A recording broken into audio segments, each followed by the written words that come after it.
परमाराध्य श्री सद्गुरु महाराज के पावन युगल चरणों में शतकोटि वंदन। परमाराध्य के मस्तिष्क स्वरूप पूज्यपाद के पावन युगल चरणों में शतकोटि वंदन। उपस्थित सत्संग प्रेमी महानुभावों, आदरणीय माताओं एवं धर्मशिला भक्तिमती बहनों, सबों का हार्दिक अभिनंदन।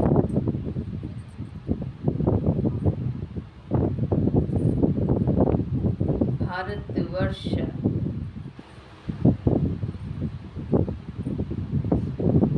की महत्ता अन्य देशों में श्रेष्ठता इस देश के अध्यात्म ज्ञान से।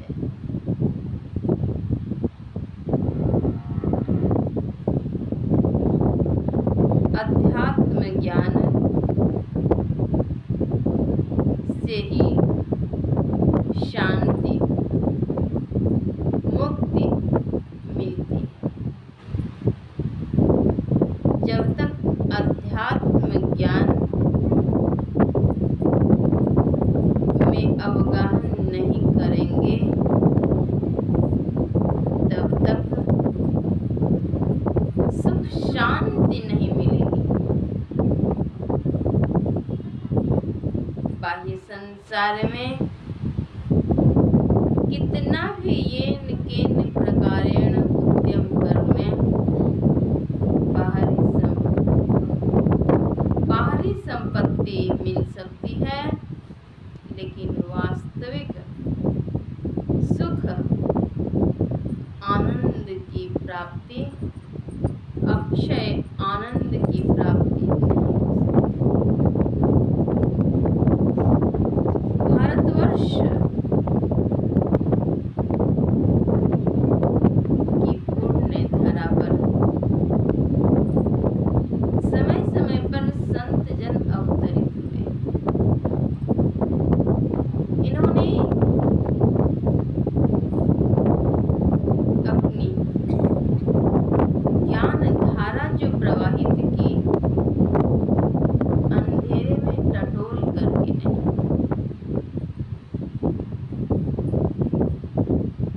अंत साधना के प्रकाश में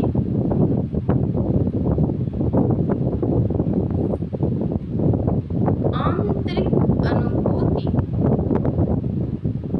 के आलोक में उन्होंने जो बातें लिखी कही वही वाणी उनकी सुधी जनों की मनोकामनाओं की पूर्ति करती है।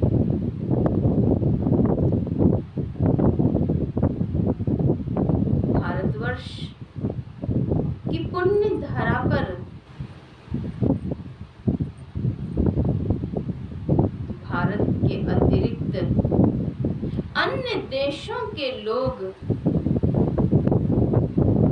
संतों के पावन चरणों में शीश नवाते और वहां जाकर शिष्यत्व ग्रहण करके और फिर मुक्ति मार्ग को जानकर साधन और संतों के पद चिन्ह पर चल करके संत ही बन जाते हैं। यही यहाँ की सबसे बड़ी विशेषता है।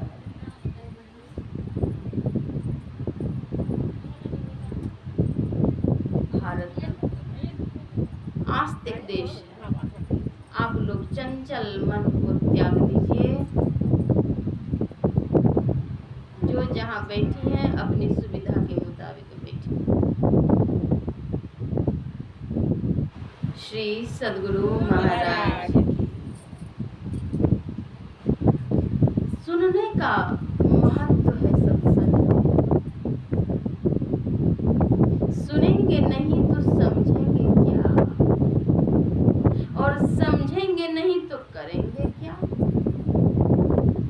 और करेंगे ही नहीं तो पाएंगे क्या। सुना जाता है समझने की, समझा जाता है करने की, किया जाता है। हम लोग अभी सत्संग ज्ञान गंगा में अवगाहन कर रहे हैं। इस ज्ञान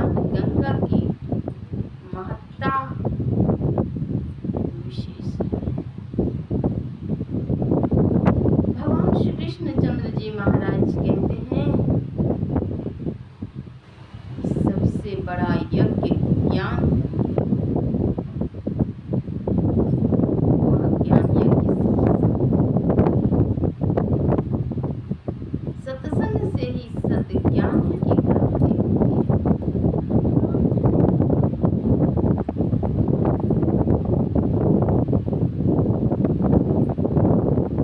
बड़े भाग मानुष तन विदेश के भी लोग संतों के चरणों में पहुंचे। स्वदेश के भी लोग संतों के चरणों में पहुंचे और पहुंच करके शांति प्राप्त। इसलिए पहुंचे कि शांति मिले, सुख मिले।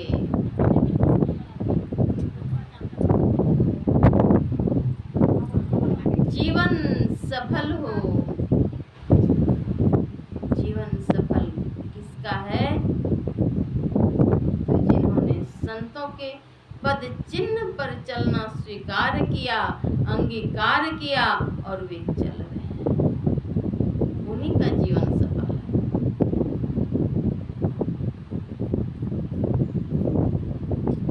सत्संग रूपी ज्ञान गंगा में सभी संतों ने अवगाहन किए। दादू, सूर, नानक, पलटू, नम्मलवार, माणिक, संत दरिया साहब आदि आदि जितने भी संत हो गए, सबों ने सत्संग रूपी ज्ञान गंगा में अवगाहन। जब तक ज्ञान गंगा में अवगाहन नहीं करेंगे, तब तक शांति, सुख नहीं मिलेगा, अमन चैन नहीं मिलेगा। इसको मोड़ दो, कहीं से हम आ जाते। संतों के चरणों में जाएं और उनसे शिक्षा लें। शिक्षा लेंगे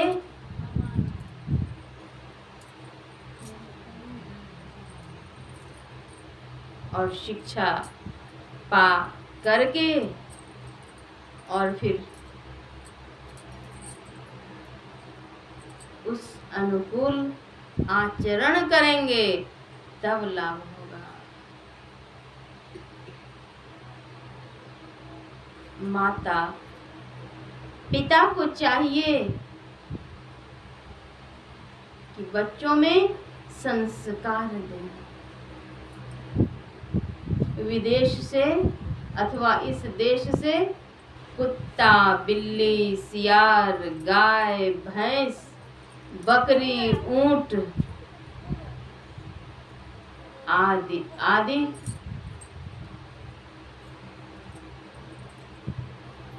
मानवेतर प्राणी आकर के शिक्षा नहीं लिए। शिक्षा किसने ली? तो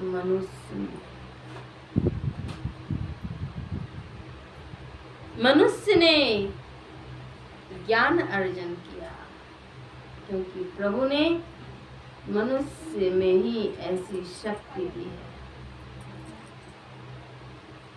साधन धाम मोक्ष कर द्वारा मानव के तन, बकरी, कुत्ता, घड़ियाल के तन को नहीं। मनुष्य ही विवेकशील प्राणी हैं, उन्नतिशील प्राणी हैं। वे अंतर ज्ञान की प्राप्ति कर सकते हैं। प्रभु श्री रामचंद्र जी महाराज स्वयं कहते हैं, बड़े भाग मानुष तन, बड़े भाग्य से मनुष्य का तन मिला। मनुष्य के तन में करना क्या चाहिए? यह साधन धाम मोक्ष कर द्वारा भी है। सदगुरु महर्षि में ही परमहंस महाराज कहते हैं प्यारे लोगों, हे प्रेमी, आहो प्रेमी, करूं प्रेम प्रभु से। प्रेम करो, लेकिन किन से करो? प्रभु से करो, परमात्मा से करो। यह नहीं कहा उन्होंने इस वस्तु से करो, नहीं कहा।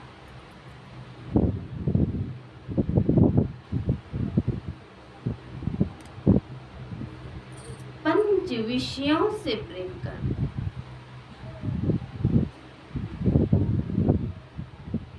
विषय भटकाने वाली है, इंद्रियां बहकाने वाली है। गुरु की वाणी के अनुकूल चले,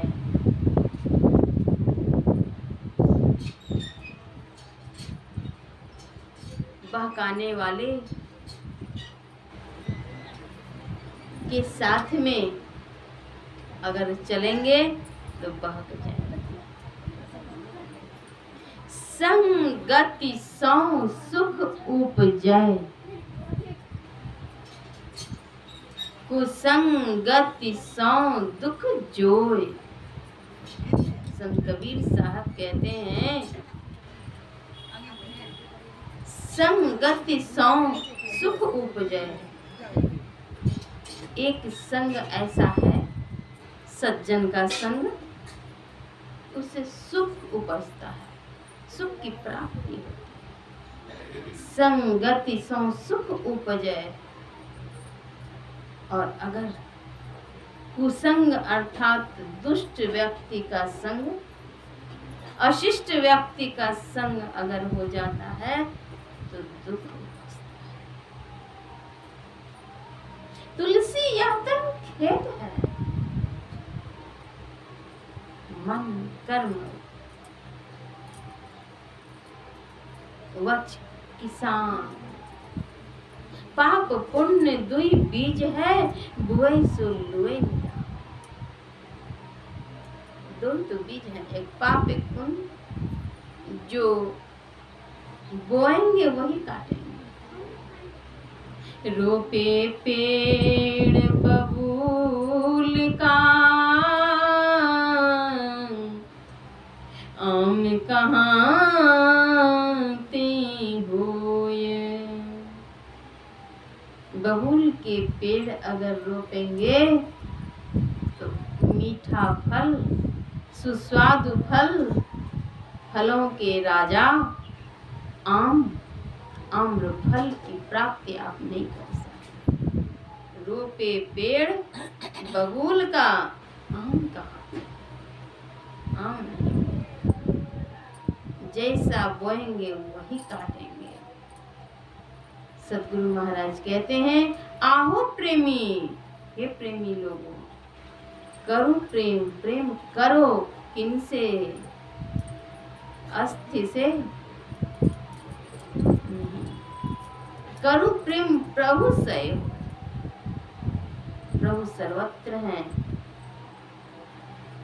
उनका जो ज्ञान है उनसे प्रेम करो, परमात्मा से प्रेम करो। बिना प्रभु दुख सहूं, दुख होगा, भव में भ्रमत रहूं, संसार में भ्रमण करते रहेंगे, दुख उठाते रहेंगे। यही मानुष देह समैया में परमेश्वर, परमेश्वर से प्रेम करें।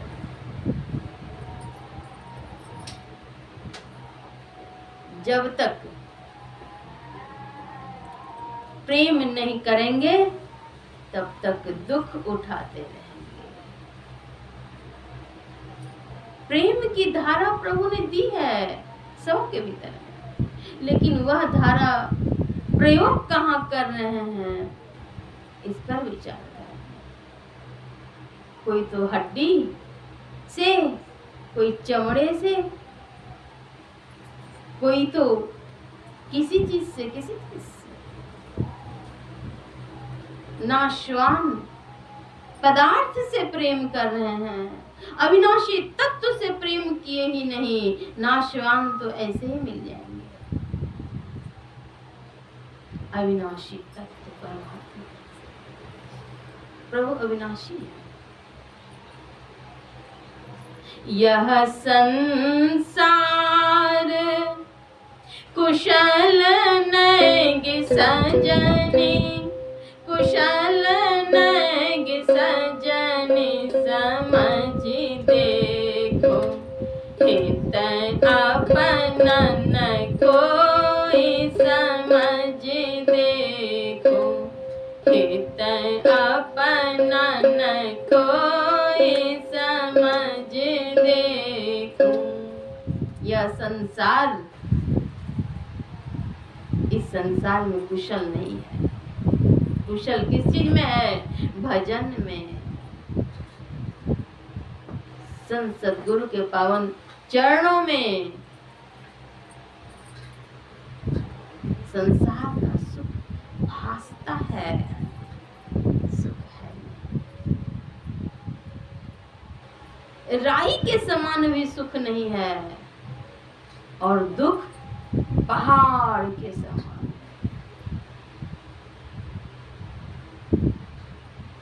दुख भी कम नहीं, पहाड़ के समान। राई कितना महीन है, लेकिन उस राई के समान सुख भी नहीं है। वहां जाते हैं, असली सुख के पीछे भागते नहीं। वह सुख कहाँ मिलेगा? निज तन में खोज सच्चा। अस्थि चमड़े से प्रेम करके कुछ नहीं होगा। हाड़ के ऊपर चाम है, चाम के ऊपर रंग, हड्डी के ऊपर चमड़ा, चमड़े पर रंग काला गोरा आदि। अरे हाँ रे पलटू, जइहे जीव अकेल कौन संग। अकेले जाएंगे, कोई संग में नहीं जाएगा। सद्गुरु महर्षि संत सेवी परमहंस जी महाराज कहते हैं, सोचो सोचो साथ क्या जाएगा, तन धन या धरा धाम कुछ नहीं, मात्र एक भगवान नाम।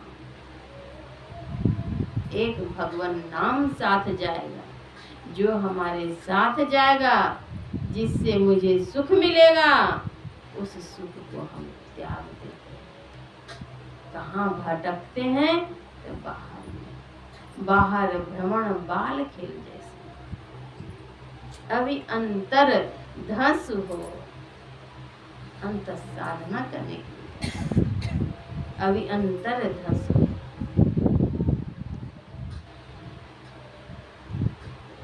जीवन में उत्कृष्ट कार्य करना चाहिए। मनुष्य का तन क्षणभंगुर तो है, लेकिन इसी तन में रह करके साधन भजन करके मोक्ष प्राप्त कर सकते हैं। सर्वोत्तम गति की प्राप्ति होगी इसी शरीर में। मानव जीवन में 16 संस्कार प्रसिद्ध हैं, 16 प्रकार के संस्कार।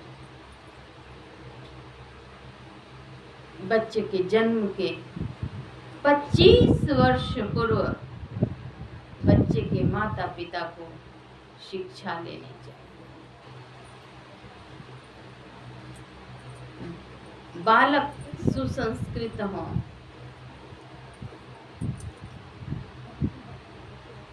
इसके लिए 16 संस्कार में गर्भाधान संस्कार है, जात कर्म संस्कार है, अन्नप्राशन, मुंडन, विद्यारंभ, उपनयन, विवाह, ये सब संस्कार। गर्भाधान संस्कार इसलिए कि बच्चे का संस्कार उज्जवल हो, भविष्य उज्जवल हो।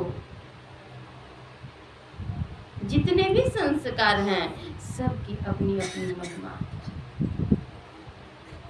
विवाह एक संस्कार है। पहले ब्रह्मचारी गुरु के आश्रम में रहते थे, सेवा करते थे और ज्ञानार्जन करते थे। उन्हें ब्रह्मचर्य व्रत का पालन करना होता था। यह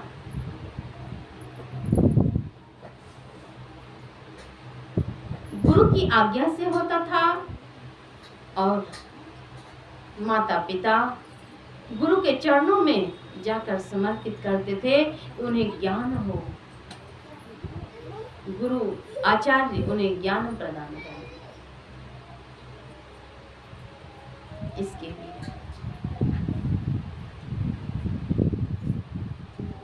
वहाँ एक उपनयन संस्कार होता था। उन्हें मेखला कान में पहननी पड़ती थी, सिर मुंडित करने पड़ते थे, नए वस्त्र धारण करने पड़ते थे और तब आश्रम में भजन पूजन के साथ उनका प्रवेश। गुरु की आज्ञा का पालन सर्वोपरि है उस आश्रम में।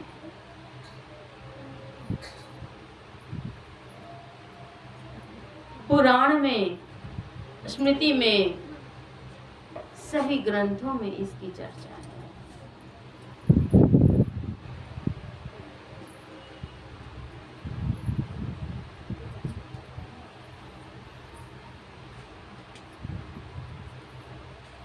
वहां पर गुरु की सेवा शिष्य को करनी पड़ती है। गुरु की सेवा में शिष्य सदैव तत्पर होते थे।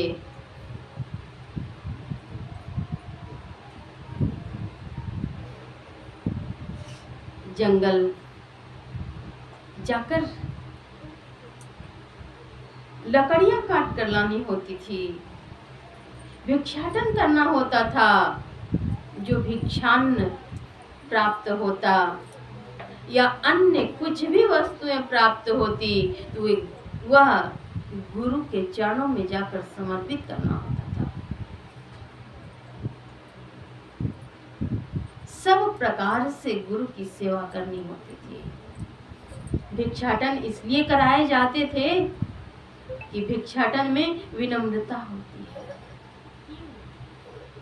मांगते हैं तो विनम्रता,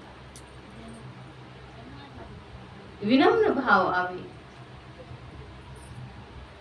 इसके लिए ही मांगते थे।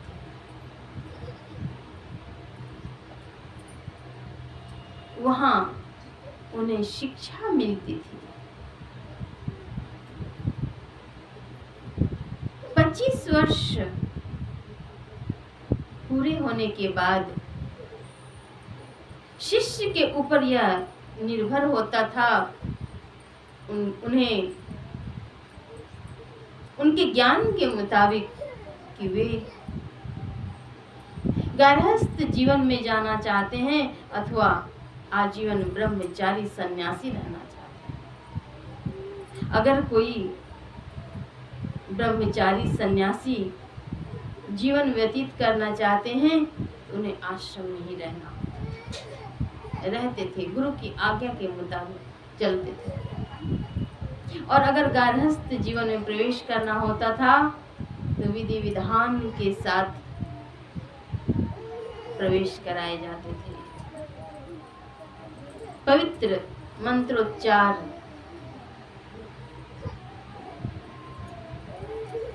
भजन पूजन। विवाह एक संस्कार है, एक पवित्र संबंध है, पवित्र बंधन है।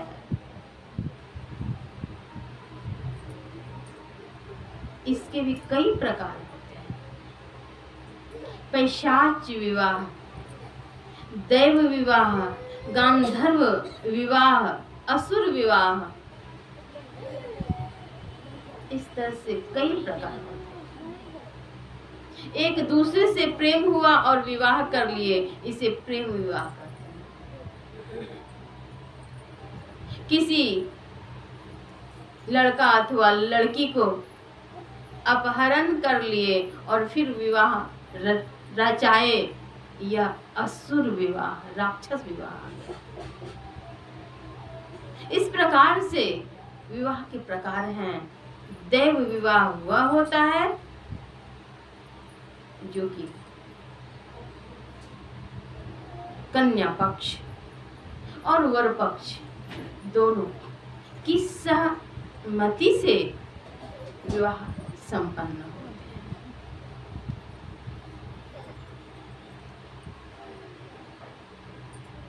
मानव जीवन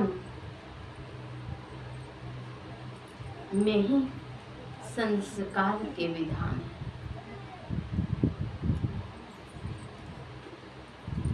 बड़े भाग मानुष तनु पावा, सुर दुर्लभ सब ग्रंथ ही गावा। साधन धाम मोक्ष कर द्वारा, पाई न जेहि परलोक संवारा। इसे पाकर के भी अगर परलोक को नहीं संवारे तो बड़ी भारी हानि। सो परत्र दुख पावई, दुख पाएंगे। सिर धुन धुन पछताए, काल नहीं कर्म ईश्वर नहीं, मिथ्या दोष लग। काल कर्म और ईश्वर को मिथ्या दोष है। खाना पीना और सो जाना, यह जीवन पाश्विक जीवन है। आहार निद्रा भय मैथुनं च, सामान्य में तत् पशुभिर्नराणाम्। ज्ञानं नराणाम् अधिकं विशेषो, ज्ञानेन हीनाः पशुभिः समानाः। आहार निद्रा भय मैथुन, यह सब तो पशु का लक्षण है। और मानव भी अगर ज्ञान से विहीन है, गुरु चरणों से विहीन है, तो पशु के समान है। बिना सिंह और पूंछ के पशु।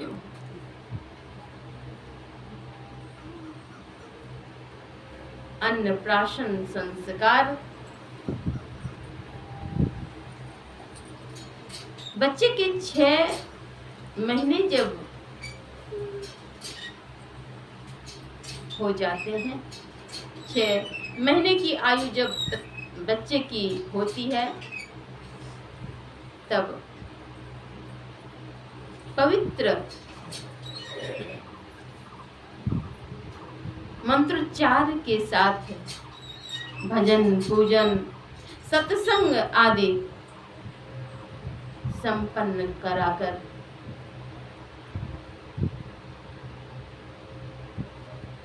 उसके मुख में प्रथम अन्न दिए जाते हैं।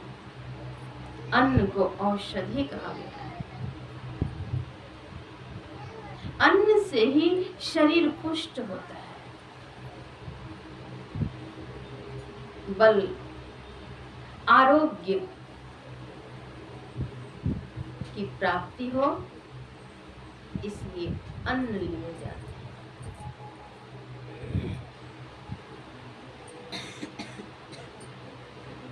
जौ, गेहूं, चावल, तिल, गुड़,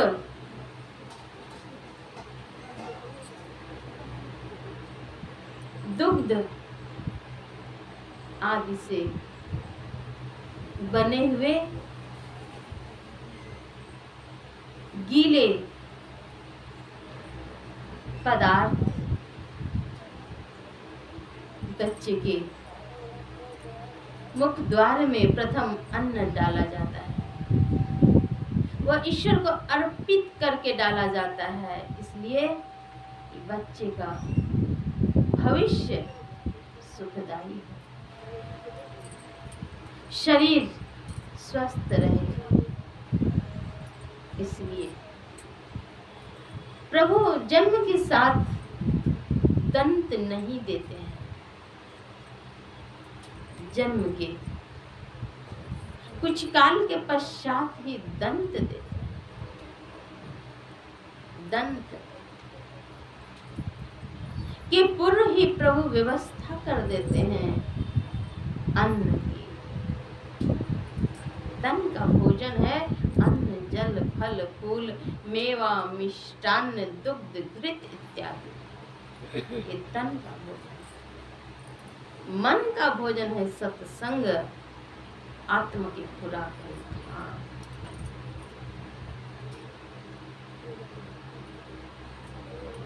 मन में चिंता, शोक, ग्लानि, निराशा व्याप्त है, इसके लिए कोई टेबलेट कैप्सूल तैयार नहीं है औषधालय में। वह कैप्सूल कौन सा है? नाम विमल रस औषधि, रहत संतन के पास, लक्ष्मीपति अनुपान ते, होई बेगी नाश। वह औषधि है। आहो प्रेमी, करो प्रेम प्रभु से। जब तक प्रभु से प्रेम नहीं करेंगे तब तक दुख उठाएंगे। बिना प्रभु दुख समूह भव में भ्रमत रहो, संसार में भ्रमण करते रहेंगे। आवागमन सम दुख दूजा, भय नहीं जग में कोई। मैंने देखा है सदगुरु महर्षि संत सेवी परमहंस जी महाराज के पावन चरणों में श्रद्धालु भक्त आते थे और वे 6 मास के शिशु को अपनी गोद में लेकर के आते थे और खीर प्रसाद लेकर आते थे। सबसे पहले सदगुरु महाराज को भोग लगाते थे, अर्पण करते, पश्चात कटोरी में लेकर चम्मच के साथ आते थे और गुरुदेव उस कटोरे के खीर को स्पर्श करते और आज्ञा देते कि प्रथम ग्रास अन्न चटाई उन्हें कराएं, अर्थात अन्नप्राशन संस्कार वहां संपन्न होते थे। कई बार मौज में आकर के अपने हाथ से भी नन्हे मुन्ने के मुख में खीर प्रवेश कराते थे, मुख द्वार में खीर डालते, अन्नप्राशन करते थे। यह श्रद्धालु भक्त इसलिए करते हैं कि बच्चे का जीवन सुखी व आनंदमय। प्रभु अन्न जल फल फूल इतना दिए हैं खाने के लिए जिसकी की कमी नहीं है, लेकिन व्यक्ति क्या खाने लगते हैं? मांस, मछली, अंडा, मुर्गा, मुर्गी, बकरे, बकरी, गधे तक खा जाते, घोड़े तक खा जाते। खाने के लिए क्या बचा? शरीर बदबू करता है। मानवेतर प्राणी के मांस को मानव अपने मुख द्वार में प्रवेश करा देता। संत कबीर साहब ने कितना अच्छा कहा, संतो मानुष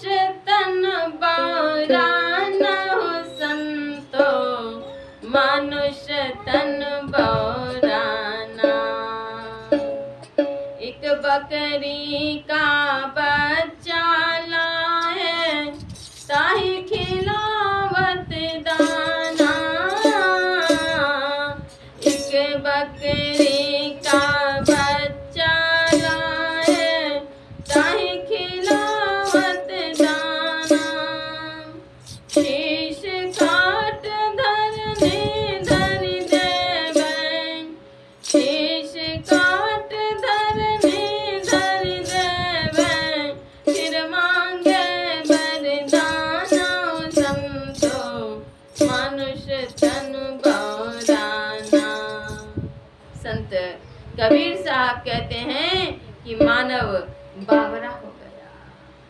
बावरा मतलब पागल। मनुष्य बावरा हो गया। क्या किया? एक बकरी के बच्चे को ले आया। मासूम है वह। उस बकरी के बच्चे को ले आए और क्या किए? सबसे पहले उसे कुछ अन्न भी खिला दिए और उसके बाद धरनी अर्थात पृथ्वी पर रख दिए और गले को काट दिए। और फिर कहते हैं, हे जगदम्बा माई वरदान दे दीजिए। दुर्गा माई, भगवती माई, विचार करिए, आपके 2, 4, 5 बच्चे हैं, अगर आपस में झगड़ लेते हैं, मारपीट करते हैं, तब आपको अच्छा लगता है कि खराब लगता है? अगर एक दूसरे में खून खराबी हो जाए तब अच्छा लगता है, खुश होते हैं। अगर कोई भाई भाई, आज के जमाने में कई जगह सुनने में आता है, भाई भाई ने गला घोट लिया, पत्नी पति के गले घोट लिए तो पति ने पत्नी के घोट लिए। क्या अभिभावक को खुशी मिलती है? गार्जियन को प्रसन्नता मिलती है? कदापि नहीं। आप जगत की माँ नहीं है, साधारण माँ है, संसार की माँ है। और जो कि पूरे संसार की माँ है, उनकी संतान निरीह है, बधिर है, मूक है, उनको काट करके और अपने मुख द्वार में डाल ली और उन माँ से वरदान मांगते हैं। उनके समक्ष काट करके रख दिए। वो माँ वरदान देंगी या अभिशाप, विचार लीजिए। एक बकरी का बच्चा लाए, ताई खिलावत दाना। शीश काट धरने धर देवे, फिर मांगे वरदाना। हो संतो मनुष्य तन बौराना। मनुष्य बावरा हो गया है, पागल हो गया। घर ही में एक मनुखा मरी गो, ताही देख घिनाना।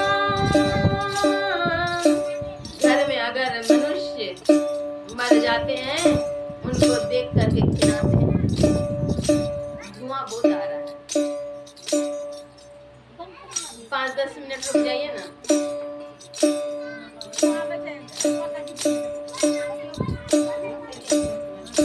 बंद कराइए। घर ही में के मनुखा मरी गो, ताही देख घिनाना। घर में अगर किसी की मृत्यु हो जाती है तो उनको देख करके घिनाते हैं। और क्या करते हैं? जार फूंक कोयला कर देने, घट घाट नहाना। संतो मनुष्य तन बौराना। उनको जला करके खाक कर देते और स्वयं जा करके नहा लेते हैं। क्यों? मुर्दा को खिलाया है। और घर में क्या करते हैं? बाहर से एक मुर्दा लायो, बाहर से एक मुर्दे को लेकर के घर आते हैं और क्या करते हैं, बाहर से एक मुर्दा लायो, नून तेल घिसाना, ता मुर्दे की बनी रसोई, घर भर करत बखाना, संतो मनुष्य तन बहुराना। और उसका बखान करते हैं जी खोल करके।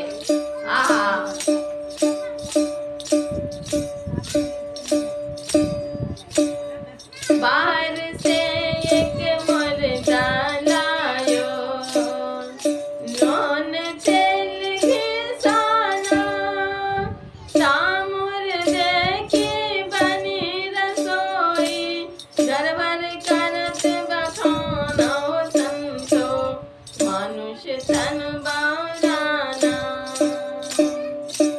कहत कबीर सुनो भाई साधो,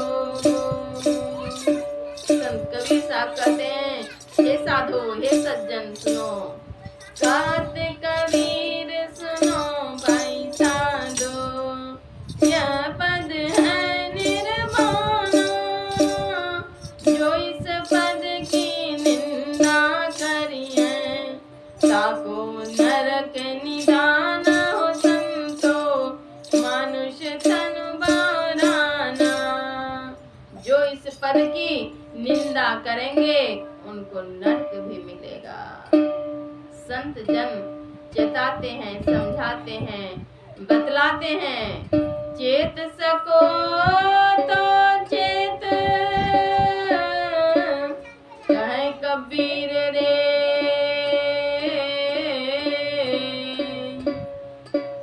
बार बार नर दे, नहीं यह वीर रे। बारंबार यह देह